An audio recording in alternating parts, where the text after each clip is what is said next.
그래서 성경을 가까이하는 세상이 가까워진다. 성경을 멀리하는 세상이 가까워진다. 성경을 멀리하는 세상이 가까워진다. 아멘. 이제 23일 남았습니다. 그죠? 성경을 한독을 해야 되는데 22, 3일이니까 꼬박 세면 되겠죠, 그죠?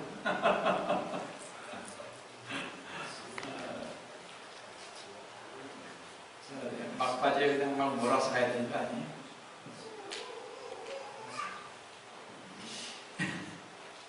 오늘도 주님 안에서 여러분과 함께 은혜의 말씀을 나누려고 하는 것은 아까 봉독해 올린 하나님의 말씀인 킹제임스 성경 시편 51편 5절, 시편 139편 13절에 16절, 에레미야 1장 5절로서 종말론적 요한계시록 강의 16번째인 제1부 말세의 시대적 징조인 12번째인 창조에 도전하는 인간 국제라는 제목으로 이 시간 은혜를 나누려고 합니다.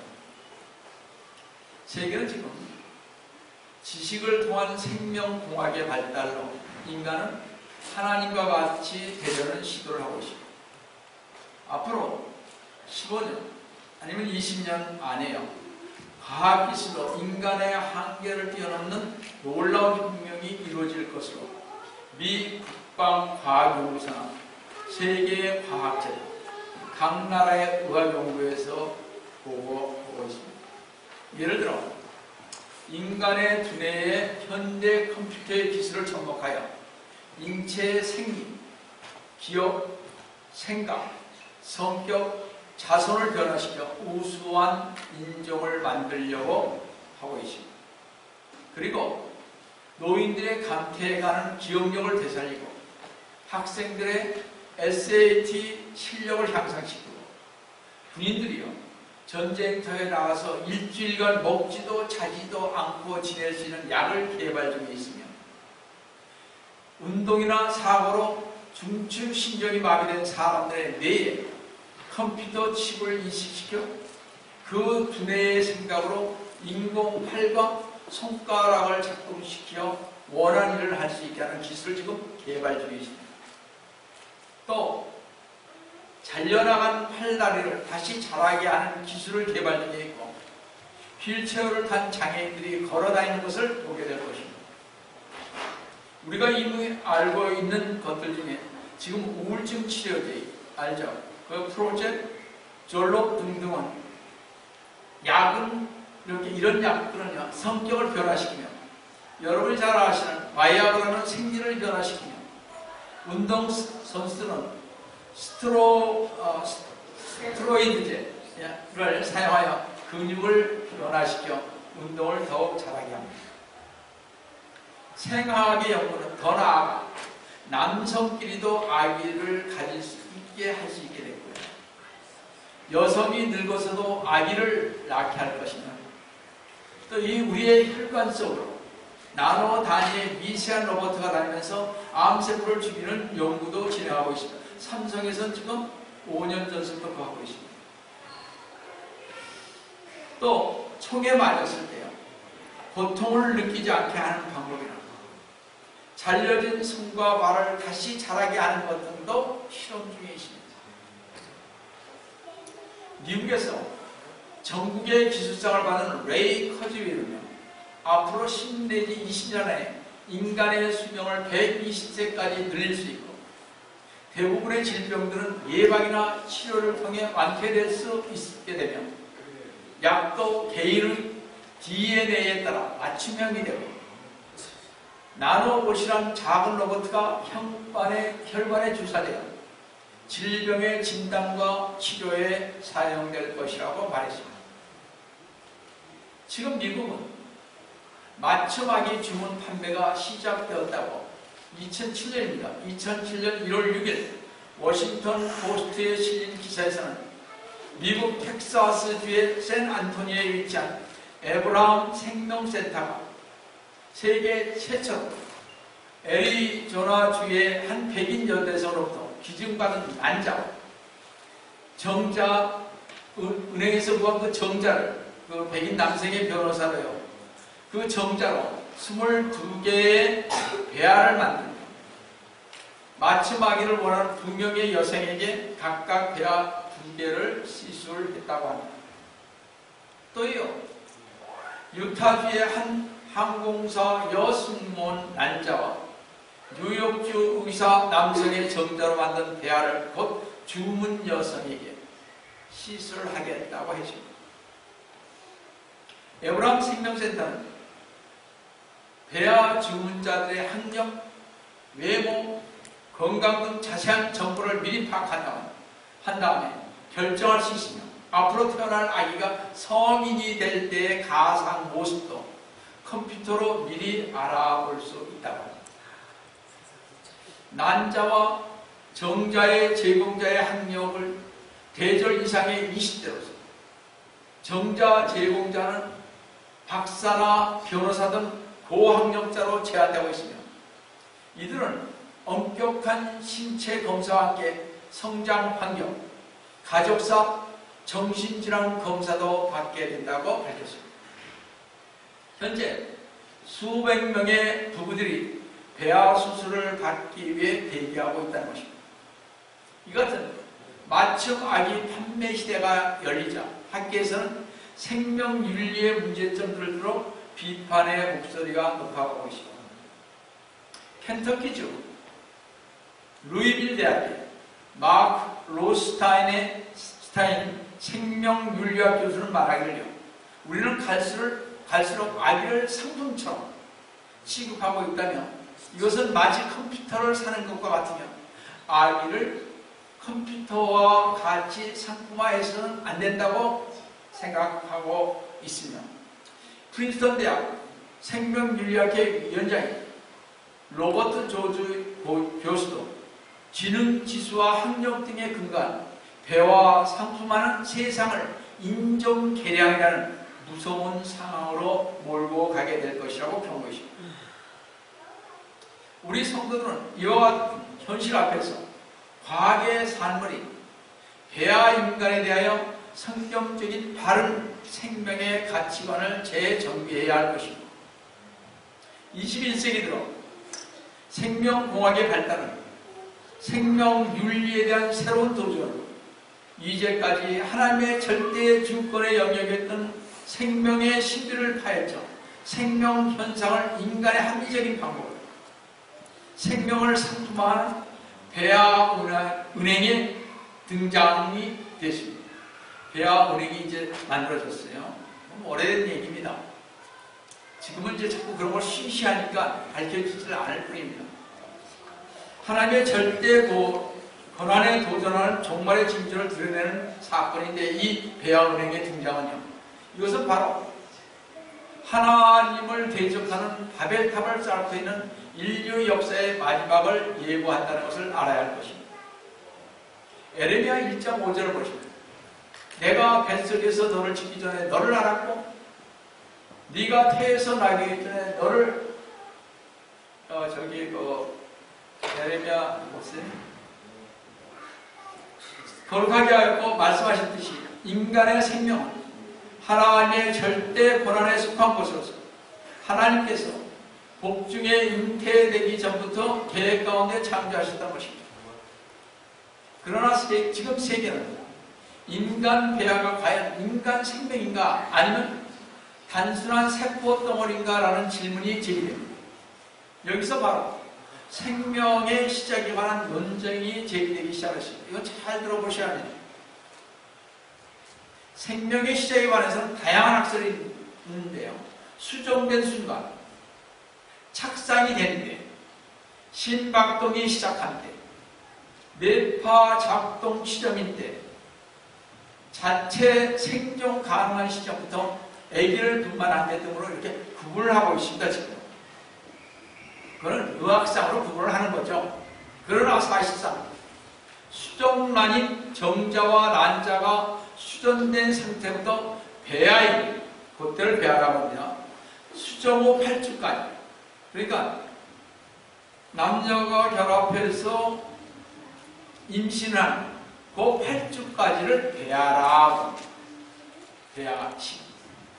자, 태아인 수정 후 8주 이후와 신생아인 태어난 아기 등은 생명을 지닌 인간의 성장 과정에서 생명의 첫 출발부터 외형적 크기와 형태에 따라서 편의상 붙여진 이름일 뿐이며 전후한 인간 생명이라는 사실은 차이가 없는 것입니다.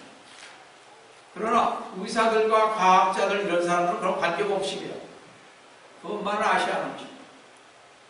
최근 우리 사회에서 문제가 되고 있는 배아줄기 세포에 관한 몇 가지 용어와 연구 과정을 제가 간략하게 한번 설명해 보겠습니다. 첫째, 배아란, 잘 들어보세요. 정자와 난자가 수정되는 8주까지의 생명체를 말합니다. 처음 정자와 난자가 수정된 수정란은 세포 한 개로 이루어지며 매일 세포가 분열하여서 수정 후 6 내지 7일이 지나면 100여 개의 세포가 만들어집니다. 수정된 후 그리고 8주가 지나면 세포가 분열하면서 머리와 팔, 다리 등 사람의 모양을 가지고 되는데 수정 후 8주까지를 배아라고 합니다. 그러니까 머리와 팔, 다리가 만들어지기 전을 배아라 하는 것입니다. 이 배아를 해서 그러니까 정자의 우수한 것과 난자의 우수한 것을 모아서 수정을 시키는 것입니다. 수정을 시킨 것을 바로 8주 전까지 이 배아를 내가 낳고 사는 사람에게 그거를 주는 것입니다. 우수한 것을 낳아드리겠다 이런 얘기죠. 지금 그런 시대가 됐습니다. 자, 여러분이 요즘 의학상으로 많이 하는 줄기세포입니다. 요즘 신문지상에 자주 쓰이는 용어입니다. 자, 수정 후 6일째가 되면 신체 각 기관으로 분화되기 직전에 줄기세포가 형성됩니다. 세포가 줄기 모양과 같기 때문에 붙여진 이름으로서 줄기세포란 세포를 만들어내는 세포입니다. 세포가 또 세포를 만들어냅니다. 다시 말씀드려서 신체를 구성하는 모든 종류의 세포를 만들어내는 세포인 것입니다. 그렇게 생명체가 살아있는 동안 지속적으로 분열하여 자기 스스로 각 기관을 복제할 수가 있습니다. 지금 줄기세포를 연구해서 어떻게 해요?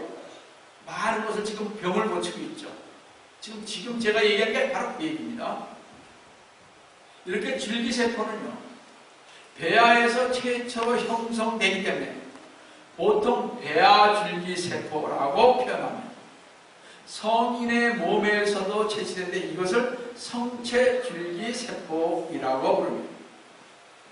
그래서 최근 귀에서 세포를 이렇게 떼어내어서 이 귀를 없어진 귀를 이렇게 붙여가지고 상처난 귀를 고치지 않습니다. 요즘 그렇게 하고 있습니다. 셋째는 요즘 배아 복제라는 말이 있습니다. 이 복제란 유전자를 그대로 복사하여 동일한 개체를 만들어내는 것을 말합니다. 따라서 배아 복제란 수정난 상태에서 배아를 복제하여 신체의 장기나 조직을 배양하는 것이죠. 인간의 복제처럼 또 다른 인간을 출생시키는 것이 아니라 질병 및 난치병을 해결하기 위해 배아에서 줄기세포를 추출하여 인체의 장기나 조직을 얻는 것을 목적으로 행하는 복제인 것입니다. 이것이 배아 복제인데요. 이 줄기세포를 배양하면 몸을 구성하는 어떤 종류의 세포든지 생산할 수 있습니다. 그래서 손상된 신체 부위에 이 배양된 줄기세포를 넣어주면 난치병인 당뇨나 알츠하이머, 심장병, 파킨슨, 백혈병과 같은 각종 질병을 치료할 수 있다는 것입니다. 그래서 지금 활발하게 이것을 연구하고 있죠. 이때 대반포 단계에서 자궁에 착상하면 인간 복제가 시도되죠. 지금 요거를요, 자궁에 착상하면 인간 복제가 시작됩니다. 생명윤리에 엄청난 문제가 생기는 것입니다. 왜 제가 자꾸 이런 얘기를 하냐면 하나님의 창조에 도전하는 일이기 때문에 그렇습니다. 그래서 얼마 안 있으면 이것이 엄청나게 발달되고 나면 주님께서 오실 것입니다. 지금 시작 단계니까요. 넷째는 원시선. 여러분이 아마 들어보셨을 것 같은 용어인데요. 배아는 수정 후 약 14일쯤 되면 원시선이 나타납니다. 아기가 형성되기 전에 14일 되면 원시선이 나타나는데, 이 원시선은 후에 척추의 초기 형태이며 또 인체기관이 만들어지는 초기 형태를 말합니다. 여러분 한번 잘 들어보시기 바랍니다. 생명과학자들은 수정 후 14일 이내의 수정란을 질병과 난치병을 연구할 때 사용하도록 해야 한다고 주장하고 있습니다. 왜냐하면 수정 후 14일 이내에 수정란이 학문적으로는 원시선 형태 직전 단계라는 이유 때문이라는 거죠. 다시 말씀드려서 수정 후 14일쯤 원시선이 나타나는데, 이때는 척추의 초기 형태가 만들어지고, 즉 인체기관이 만들어지는 초기 형태 이전이기에 수정한 후, 수정난 후에 14일 전에 이런 연구하는 것은 괜찮다고 얘기합니다. 이미 뭐예요? 이 안에 아기가 형성되고 있는데 이것을 시험으로 써도 관계가 없다고 지금 얘기를 하는 것입니다. 따라서 과학자들은 이때 원시선이 형성되기 전이기에 수정란은 단지 무질서한 하나의 세포 덩어리다, 관계없다, 이렇게 얘기하는 거죠. 자, 이거가 문제가 되는데요. 1996년 영국 로슬린 연구에서요, 이완 월마트 박사가, 여러분이 잘 아는 돌리라는 양을 복제한 이유, 월마트 박사는요, 배아는 아무런 의식도 느낌도 없는 세포 덩어리라고 주장하면서 인간 복제가 이루어지는 것은 시간 문제라고 얘기했습니다. 1996년입니다. 그때가. 하나님의 창조 섭리를 거역하는 생명과학자들은 수정란이나 배아를 단순한 세포 덩어리라고 격하시고 있습니다. 그럼 성도 여러분, 수정란과 배아를 세포 덩어리라고 했는데, 그럼 생명의 시작은 언제부터입니까? 과학자들처럼 수정 후 14일을 생명으로 볼 것인가, 아니면 수정된 시작부터 생명으로 볼 것인가? 우리는 어떻게 봐요? 수정된 데서부터 생명으로 보죠. 과학자도 그렇게 안 봅니다. 배아를 이용하기 위해서 14일 뒤서부터 보게 됩니다. 그래서 자꾸 제가 이런 얘기를 하는 것은, 뭐가 가까웠기 때문에? 주님의 재림이 가까워왔기 때문에 이런 현상들이 일어나는 것입니다. 지금 어느 순간에 일어날지 모릅니다. 그러니까 저희는 준비를 해야 되는 것이죠. 여러분, 마냥 그냥 이렇게 갈 것은 아닙니다. 제가 얘기하는 거 한번 잘 들어보세요. 정말 때는 가까우십니다.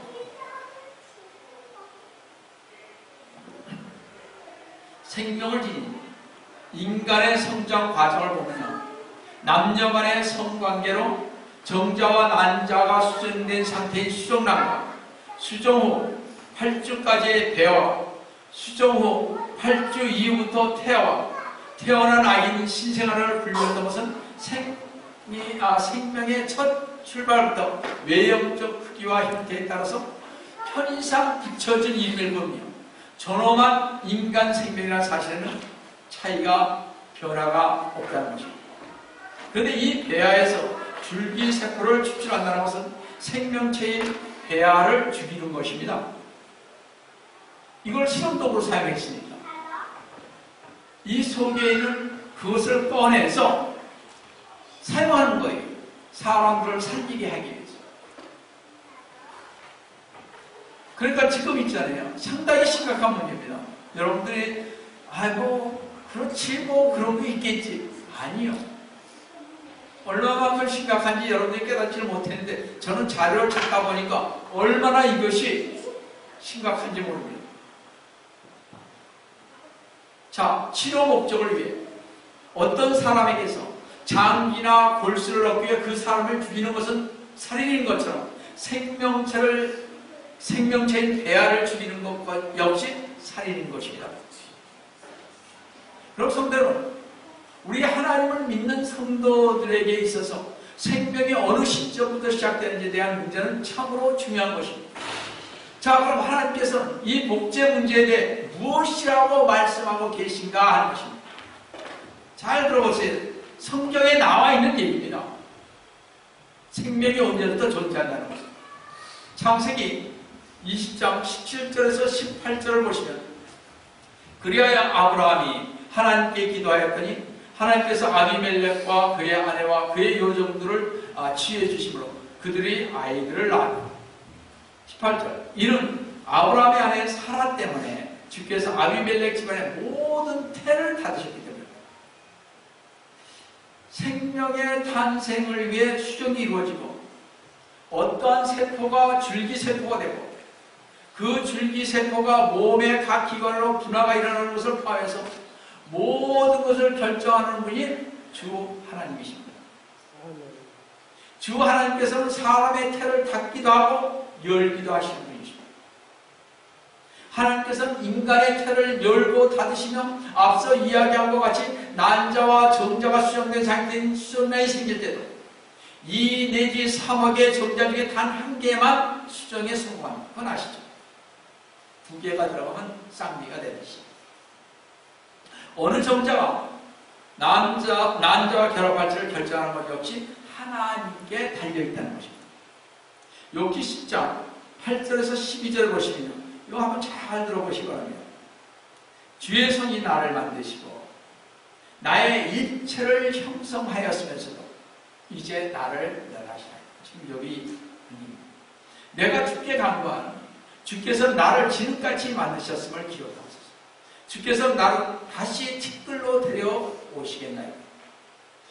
10절에 주께서는 나를 젖처럼 쏟지 아니하며 나를 치즈같이 엉기게 하지 아니하셨나요? 여기에 깊은 뜻이 있습니다. 주께서는 나를 가죽과 살로 입히시며 뼈와 힘줄로 나를 두르셨나요? 12절에 주께서는 나에게 생명과 은총을 베푸셨으며 주의 돌아오시니 내 영을 보존하셨나요? 여기서 보도 주의 손이 인간의 생명을 만드시고 인간의 일체를 형성했다고 8절에서 말했습니다. 주님께서는 인간을 진흙과 같이 만들었다고 했습니다. 9절 주님께서는 인간을 젖처럼 쏟아부으셨고 치즈처럼 엉키게 했다고 10절에 말하고 있습니다.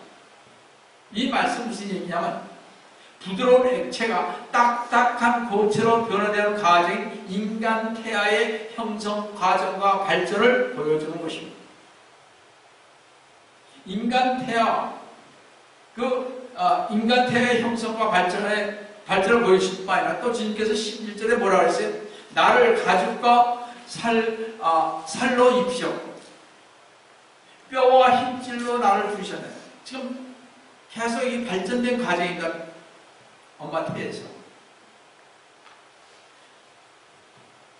뼈와 힘줄을 들으셨을 뿐만 아니라 뭐예요? 생명과 12절에 은총을 베푸셨다. 생명을 아끼시고 그뿐만 아니라 시편 139편 13절에서 16절을 보시면요. 주께서 나의 내장을 소유하셨고 주께서 내 어머니의 태에서 나를 덮으셨나요? 내가 주를 찬양하리니 이는 내가 놀랍고도 경이롭게 지어졌음이니 주의 지으심이 기이함을 내 혼이 잘 아나이다. 내가 은밀한 가운데서 지음을 받고 땅의 가장 낮은 부분들에서 기묘하게 지음을 받았습니다. 나의 형체가 주로부터 숨겨지지 아니하리라. 내가 형성되는 모든 과정을 누가 보고 계세요? 하나님 보고 계시다는 거죠. 내 형체가 완성되기도 전에 16절에 주의 눈이 그것을 보셨으며 나의 지체들이 전혀 없고 형성되어 가는 중에도 주의 책에는 그것들이 다 기록되어 있다는 것입니다. 저에 관해서 이렇게 성경은 의학적으로 신체 조직이 형성되기 전에 소위 수종 후 14일 이전에 곧 원시선이 나타나거나 신체 조직이 감지되기 이전부터 하나님께서는 인간의 생명을 경이롭게 지으셨다고 말씀하고 있습니다. 생명과학자들은 수종 후 14일 이전의 수종란이 단지 무질서하게 분화되는 세포덩어리라고 했는데 성경의 관점에서 보니 수종 이후의 세포 분열과 분화 과정 및 성장 과정 연속 성상에 있는 것이므로 어느 한순간에 설교 수정후 14일 이전과 이후로 나눌 수 있는 특별한 시점이 없다는 것을 아시겠습니까? 이것은 의학적으로 자기들이 맞는 거예요. 왜? 그 줄기세포나 배아를 이용하기 위해서, 시험하기 위해서, 그것을 사용하기 위해서 이들이 만든 의학적 용어에 지나지 않습니다.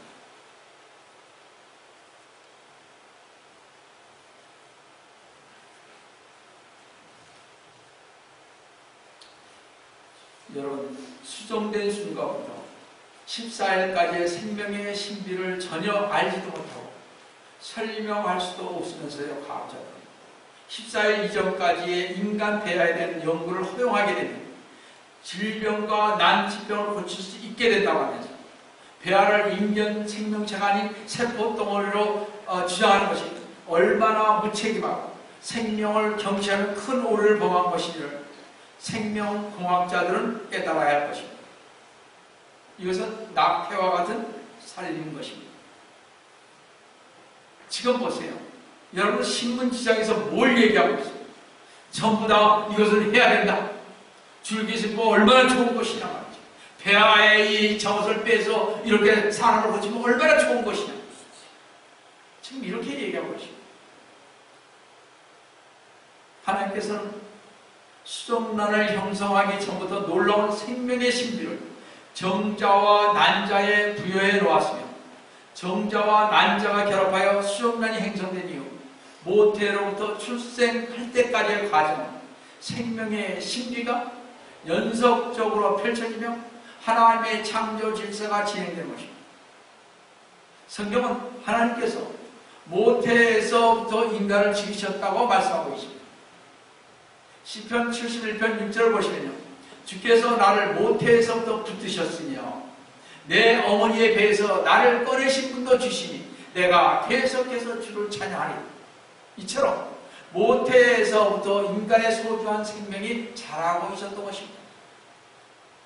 이와 같은 생명의 원천이신 하나님께서는 창조의 질서와 섭리에 따라 인간에게 소중한 생명을 주신다는 이 사실, 하나님의 섭리적 역사하심에 무지한 믿지 않는 학자들의 배아줄기 세포 용어는 잘못된 것이고, 배아는 분명히 한 인간의 생명체임을 부인하는 생명과학자들의 심각한 오류인 것입니다. 여러분이 찬성할 이유가 없습니다. 이제는 우리 120세까지 살 수 있다. 이걸로 해서 붙여버린다. 이것은요, 주 하나님의 고유 권한을 인간이 침범하여 인간이 원하는 아이를 얻는 행위와 이것을 좋게 여기는 사람들과 학자들, 거기에 엄청난 연구비를 쏟아부는 기업과 학계와 정부는 하나님께 불경스러워 하나님의 창조 질서를 거역하는 것입니다. 성도 여러분, 그럼에도 불구하고 인간 복제가 상식이 되는 시대가 지금 되었습니다. 왜냐하면 오래 살고자 하는 인간의 기본적 욕망 때문에 그렇습니다. 건강하게 오래 살고 싶습니다. 여러분이 잘 아시다시피 유교에서 말하는 오복 중에 첫 번째가 수조수, 장수하는 것. 둘째는 부조, 물질적으로 넉넉하게 한 삶이요. 셋째는 강령이 몸이 건강하고 평안한 것이요. 넷째는 유교적인 도덕 지키기를 좋아하는 것이요. 다섯째는 종명이 제 명대로 살다가 편히 죽는 것인데, 장수, 즉 오래 산다는 것을 5가지 목표에서 으뜸으로 보고 있습니다.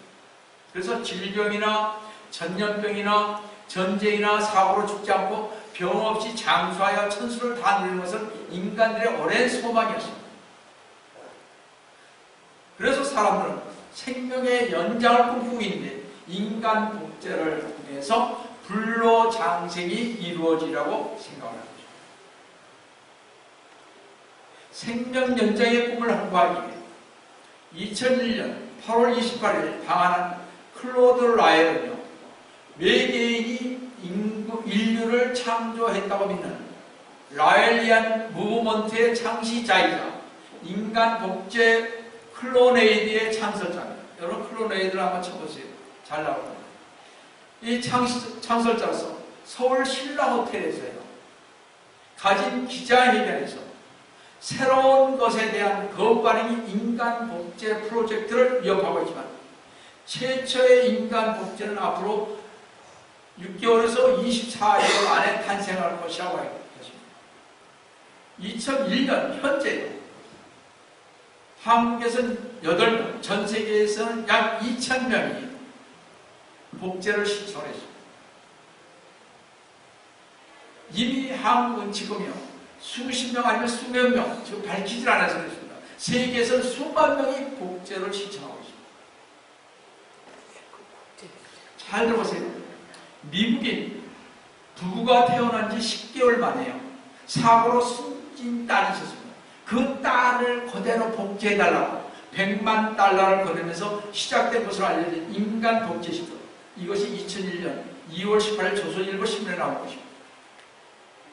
이후 클로네이드사의 과학 담당의 이사인 브리지드 부아셀리의 박사는 2002년 12월 27일 미국 플로리다주 헐리우드에서 기자회견을 통해 30세의 미국 여자의 세포를 기증받아 복제된 3.2kg 된 여자아이 이브가 2002년 12월 26일에 태어났다고 발표했습니다. 인간이 만들어진 거죠. 2002년입니다. 그리고 지금 17년이 갔어요. 지금 세계는요, 우리가 알지 못하는 인간들이 얼마나 복제에 많이 되어 있는지 알 수 없어요. 자, 이것은 2002년에 이 발표를 했을 때 전 세계를 놀라게 한 매우 충격적인 사건이었습니다. 이 복제아기는 재앙절개에 의해서 순조롭게 태어났다고 합니다. 그 뒤 1월 4일 네덜란드 출신의 2명의 동성연애자에게서 2명의 동성연애자입니다. 복제된 두 번째 복제아이가 출생했는데 두 번째 아이는 2.7kg로서 자연 분만으로 태어났다고 하면서 오늘 2월 초에 그러니까 2002년 2월 초에 3명의 아기가 더 태어날 거라고 했습니다. 복제 인간이 태어나는 거예요. 그 뒤 이탈리아의 인공수전 전문의는 세베리노 안티노리 박사팀이 2003년 1월 복제 인간이 출생할 것이라고 밝혔으며 중국계 여러분이 잘 아시는 싱가포르인 두 부부가 2005년 가을쯤 출산 예정으로 복제 아기를 출산할 것이라고. 싱가포르의 일간 스트레이트가 2004년 6월 18일자로 보도했습니다. 신문에 나온 걸 이제 옛날부터 갖고 있는 걸 지금 얘기 말씀드리는 것입니다. 한국도 황우성 박사가 스피너계의 복제에 성공하지 않았습니다. 한국도 똑같은 방법으로 인간 복제를 지금 시도하고 있습니다. 하도 말려서 지금 못하고 있죠. 숨어서 다 해요. 현재 한국에서는요, 복제아기 출생 발표를 한 충격으로 인간 복제를 금지하는 법안을 내놓고 있습니다. 전 세계에서 지금 그렇게 하고 있습니다. 근데 이 시간이 지나면서 점차 복제 인간의 충격은 완화되고 복제 인간에 대한 거부감도 줄어들게 되어 복제 인간도 기정사실화되고 있습니다. 지금. 그만큼 우리가 감각이 무뎌졌어요. 먹고 사는데 바빠서. 왜냐하면 1978년 영국 올덴 병원에서 세계 최초의 시험관 아기인 루이스 브라운이 탄생했을 때 전 세계는요, 시험관 아기입니다. 과학이 하나님의 영역을 침범했다며 현재 복제 인간에 대한 충격과 같은 놀라움에 사로잡혔습니다. 그 당시. 저도 그랬으니까요. 세상에 하나님의 영역을 시험관 아닙니까? 그래서 반대 여론이 심했죠. 그런데 25년이 지난 지금 말이죠. 시험관 아기는 어떻게 불임 부부, 아기를 낳지 못한 부부가 아기를 가질 수 있는 가장 일반적인 시술뿐만 아니라 저희 주위에도 시험관 아이가 태어나기에 전혀 놀라운 일이 아닌 것입니다. 물론 시험관 아기와 복제 아기는 그 내용에 있어서 심각한 차이가 있으나 결국 과학의 발전은요, 인간의 복제를 수용하는 날이 그리 멀지 않았다는 사실입니다. 성경은 많은 과학자들과 의학자들과 세상의 모든 사람들은 인간 유전자 지도가, 여러분이 그 지놈 프로젝트라고 많이 들었잖아요. 완성되면 모든 인간의 불치병이 정복되며 인간의 생로병사의 비밀이 모두 밝혀지고 인간은 무병장수를 누리는 지상낙원을 건설할 수 있으라는 믿음을 가졌습니다. 또한 이 지도가 인간의 진화 과정을 밝혀줘 주 하나님의 창조를 부인할 수 있는 강력한 희망을 가지고 이 프로젝트는 시작이 됐습니다. 그러나 이 인간 유전자 지도가 시작되어 철 결실을 본 2000년 이후 이들이 발견한 것은 무엇인가는 것입니다. 유전공학의 최고 권위자이며 인간 지놈 프로젝트의 책임 연구원인 프린시스 콜린스 박사는요, 내셔널 지오그래픽 다큐에 나와 처음 이 프로젝트를 시작할 때 나는 무신자를 했지만 나는 지금 그리스도인이 되었다라고 인터뷰에서 당당하게 밝혔습니다. 콜린스 박사는요, 이 연구를 진행하면 할수록 모든 인류는 어떻게 해요?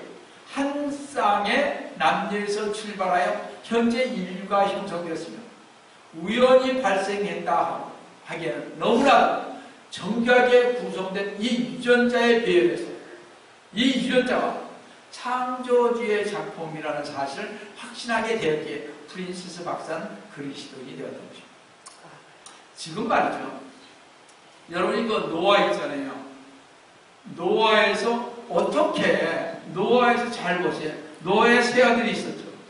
세 아들에서 어떻게 흑인, 백인, 황인이 나왔었냐 이거죠. 이게 최근에 밝혀졌습니다. 유전 배열에서 나온다는 거죠. 지금 엄청난 일들이 벌어지고 있습니다. 따라서요, 이 유전자는 진화론을 지지하기보다는 창조론을 지지한다는 사실을 우리가 알아야 합니다. 더욱이 유전공학과 관련된 연구가 진행될수록 성경의 기록이 사실임을 증명하는 증거들이 더 늘어나게 되었던 것입니다. 이러한 사실을 알고도 인간이 하나님의 창조 질서를 대적하는 행위는 생명의 탄생은 생명공학자들이 아니라 오직 주 하나님께서 주관하시고 계신다는 사실을 우리는 반드시 알아야 하는 것입니다. 따라서 주님을 따르는 성도는 성경적 관점에서 인간 복제를 반대해야 할 것입니다. 여러분 나중에 이제 얼마 안 있으면 앞으로 한 10년 되면은 여러분도 나이 들고 그러니까 자꾸 뭐 줄기세포하고 뭐 이렇게 하실 거예요. 그건 뭐 이제 그때 그렇게 될 거예요, 전부 다. 뭐 안 하라고 제가 말을 못하겠습니다. 여러분들의 양심에 맡기겠습니다. 전부 오래 살고 싶은 게 사람의 마음입니다. 여러분이 다치잖아요. 앞으로 다치면 여러분들 이제 줄기세포나 이런 복제로 해서 애들을 내가 있잖아요. 내 유전자를 가지고요. 내 애들 죽었으면 그 애들을 그대로 복제할 수 있습니다. 만들 수 있습니다. 슬픈 마음에 그렇게 할 수가 있겠지요. 그러나 하나님께서는 그건 아닌 것입니다. 제가 그것을 한번 설명해 드릴게요. 뭐가 다른가? 하나님께서는 생명의 원천이십니다. 그렇죠? 시편 36편 9절에 이는 생명의 원천이 주와 함께 있습니다. 주의 빛 가운데서 우리가 빛을 볼 것입니다. 생명이 있는 곳에는 하나님이 있다는 것입니다. 최초의 인간 아담부터 모든 인간은 하나님의 창조 성립 가운데 태어났습니다. 또한 하나님께서 정하신 가정에서 남편과 아내를 통해서 다산하고 번성하라는 명령을 받았습니다. 창세기 1장 28절에.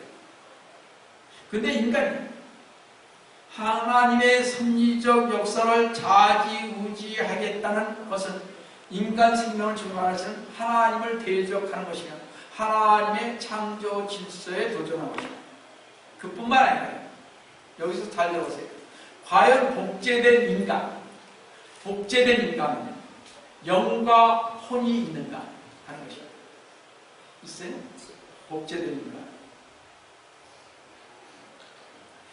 자, 영은 하나님과 개인적이며 직접적으로 영적 관계를 맺는 것인데 인간 배아 복제로 하나님과 영적 관계를 맺을 수 있는가 하는 것입니다. 맺을 수 없다는 것입니다. 왜냐하면 시편 51편 5절에 보시면 보소서 내가 죄악 중에서 조성되었고 죄 중에서 내 어머니가 나를 배웠나이다. 나를 배웠나이다. 요 말 있잖아요. 나를 배웠나이다. 말은 잉태했다는 말이라서 히브리어는 야함이라는 말인데요. 성교하다 그런 의미가 있습니다. 잉태했다는 말이 성교해서 잉태했다. 이런 말입니다. 성교 후 아이가 생겼을 때 아이가 생긴 시점은 성교시 사정된 정자가 난자를 만나서 수정란이 만들어진다고 할 때 나는 살아있는 인격적 주체가 되게 인격적 주체인 나가 되려면 수정이 이루어지는 순간 영과 혼이 들어오는 것입니다. 복제는 또 다른 문제다 이거죠. 무슨 얘기인지 아시겠죠? 그러나 복제된 인간에게는 하나님과 교제할 수 있는 영은 없는 것입니다. 그래서 인간 복제는 하나님을 대적하여 하나님의 창조 질서에 역행하는 것이지 우리 성도들은 단호히 인간 복제를 반대해야 하는 것입니다. 그런데 대부분의 과학자들은 인간 복제를 반대하고 있는 것도 사실입니다. 대부분의 과학자들이요 인간 복제를 반대하는 이유는 성경적인 이유가 아닙니다. 성공 확률이 극히 낮고 복제를 하다 보니까 지금 현재는 기원을 낳을 수 있는 위험이 돌연변이와 각종 기이한 현상들이 나타나기 때문에 지금 복제를 꺼려하는 것입니다. 다른 거 아무것도 없어요. 여러분 나중에 한번 보세요. 제가 옛날부터 얘기해 주시지 않습니까? 앞으로 인간 복제를 통해서 우수한 인간, 정말 스마트한 아주 정말 인류의 최고의 인간들을 만들어야 될 것입니다. 유전자를 통해서. 유전자 조작을 통해서. 그걸 위해서 지금 난리죠. 그래서 제가 그러지 않습니까? 전에 무슨 말씀했습니다. 우리 인간들, 우리 여기 앉으신 분들은 아무 생각 없어요.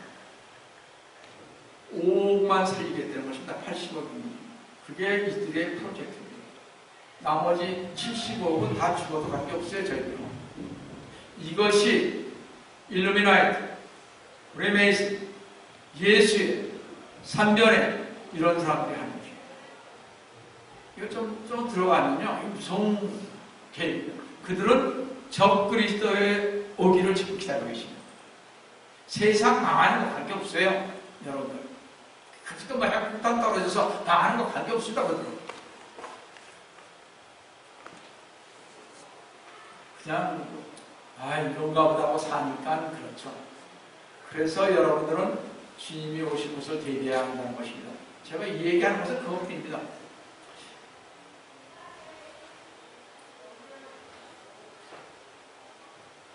창세기 6장 4절에서요. 하나님의 창조 질서에서 벗어난 인간, 즉 거인들의 칠심으로 인한 것 때문에 노아의 홍수로 그 죄에 대한 심판을 받았던 것처럼 마태복음 24장 37절에 노아의 날들과 같이 인자의 오는 것도 그러하신 주님의 말씀이죠. 노아 당시의 죄들이 마지막 때인 현재에도 넘쳐나게 될 것이라는 경고입니다. 여러분들 잘 아시잖아요. 노아 홍수 때 거인들이 출생했지 않습니까? 돌연변이가 나오는 것입니다. 실제로 2003년 3월 13일 경상대학교 한국이에요. 낙농학과 김진희 교수팀에 의하면요. 2002년 8월 체세포 복제 방식으로 태어난 복제 흑돼지 5마리 중 1마리가 성장 도중 갑자기 백돼지로 변하는 희귀한 증상이 발견됐던 것입니다. 복제된 동물처럼 복제된 인간도 기이한 현상들이 돌연변이 중 어떤 과학자로 예측하거나 해결할 수 없는 일이 일어날 수 있다는 것입니다. 인간 생명의 가치와 하나님의 합리적인 창조 질서를 거역한 인간 복제에서 유전자 조작 및 복제 과정의 과실로 인해 유발될 수 있는 이런 것들은 끔찍한 재앙이 아닐 수가 없습니다. 마치 창세기 6장 4절에 거인이 태어나는 것처럼 말입니다. 성도는 우리가 분명히 아실 것은요, 인간이 죄를 짓기로 결정하면 하나님께서는 억지로 그것을 막지 않죠. 놔두죠. 하나님께서 내가 하겠다 그러면요, 너 해라. 놔두시는 거예요. 우리가 죄를 지으면 막아줄 때도 있지만 자꾸 죄를 지으면 어떻게 너 회개 안 하냐? 너 해라. 이렇게 되는 거죠.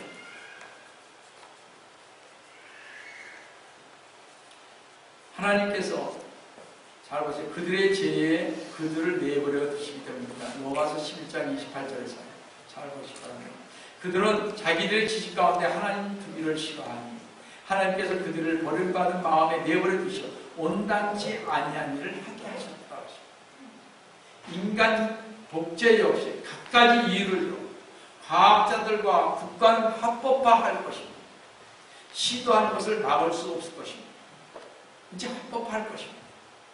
이제 앞으로 확산되고 보편화되어질 인간 배합함에 이제 파는 것입니다. 배합을 해서 우수한 뭐를 가지고 인간 내가 결혼해서 아기를 낳고 싶잖아요. 근데 그렇게 하고 싶진 않고 무슨 애가 태어날지 모르니까 그러니까 어떻게 우수한 아주 훌륭한 아주 뛰어난 애를 만들고 싶은 그래서 그런 사람을 내 자국에 작성을 시키는 거죠. 이런 시대가 지금 하고 있죠. 인간 배합하면은요, 하나님의 창조 질서와 과학의 자연 질서의 파괴 현상으로 노아의 때와 바벨탑을 쌓을 때 인류 역사에 심판이 있었던 것과 같이 이 인간 복제는 인류 역사의 마지막임을 예고하는 종말의 신호임을 반드시 여러분과 저는 알아야 할 것입니다. 성경대로 믿는 성도들은 하나님의 창조 질서에 도전하고 거역하는 것은 어떤 형태로든지 간에 동참해서는 안 됩니다. 하나님을 대적하는 과거부터 성별하고 이러한 시대의 최대의 징조를 보면서 깨어있으라고 하신 주님의 음성에 깨어나서 주님의 재림이 다가오고 있음을 명심하시면서 남은 여생을 주님 앞에 어떻게 드릴지를 다짐하시면서 시간을 아껴 주님의 주인된 성도가 되시기를 주님의 이름으로 축원드립니다. 감사드립니다. 다 같이 기도하겠습니다. 사랑하는 하나님 아버지, 주님의 오늘 진심으로 감사를 드립니다. 창조에 도전한 배합, 인간 배합, 창조에 도전하는 출기심, 창조에 도전하는 이 복제인간, 이 모든 것이 이제 종말이 다가왔다는 것을 알게 됨을 감사를 드립니다. 저희들 이러한 사건을 보면서 정말 깨어 이제 기도해서 정말 우리가 다른 것을 볼 것이 아니라 이 마지막 시대에 되어지는 것을 보면서 이 시대의 표적들을 보면서 주님 앞에 더욱더 다가갈 수 있도록 우리 모두를 도와주시기를 원합니다. 오늘도 주님께서 저희와 함께 해주시면 감사하고 주의 말씀을 받들어 간절히 기도드리옵나이다. 아멘. 찬송.